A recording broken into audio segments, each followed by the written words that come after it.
OPEC price hike.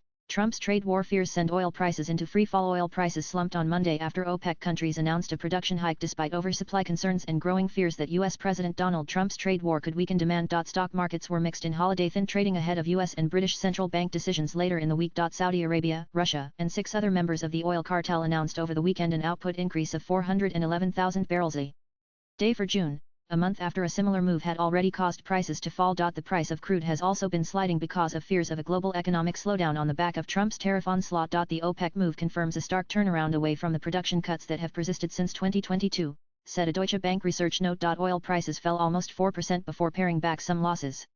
Brent, the international benchmark, was down around 1.2% at $60.57 per barrel in midday deals in Europe. Analysts were still trying to pinpoint the oil cartel's motivation. The weekend news wasn't a shocker, but the reasons behind the move remain uncertain, said OPEC Oscar Discia, senior analyst at Swiss Quote Bank. The official communication says the group is bringing barrels back to the market because fundamentals are healthy and inventories are low, Oscar Discia said. Yet global growth expectations have been crumbling due to a heated trade war between the US and the rest of the world, and rising output only worsens oversupply concerns.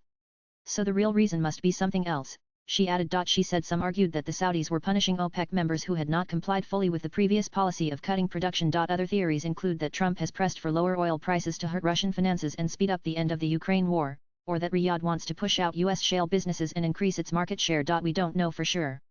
The exact motive remains unclear, Oscar Discia said. On stock markets, Paris was down in midday deals and Frankfurt edged higher, while London, Tokyo and Hong Kong were closed for holidays. Investors are waiting for interest rate decisions this week, with the U.S. Federal Reserve and Bank of England holding policy meetings on Wednesday and Thursday respectively. Our U.S. economists expect the Fed to keep rates steady and avoid explicit forward guidance about the policy path ahead, Deutsche Bank analysts said. Among the few Asian markets that were open, Taiwan was in the red while the Jakarta Composite Index rose. The Australian dollar gained against the U.S. dollar after Prime Minister Anthony Albanese's election victory on Saturday, while the SPAS 200 fell almost 1%. The dollar fell against other major currencies. Taiwan's currency also surged against the US dollar, prompting the island's central bank to intervene in the market and seek to quell speculation. The 5% surge was the local dollar's biggest intraday gain in over 3 decades. On speculation, exporters are rushing to convert their holdings of US dollars to Taiwan's currency, according to Bloomberg. Wall Street stocks concluded a strong week on a winning note on Friday, notching solid gains on good U.S. jobs data and improving sentiment about U.S.-China trade talks.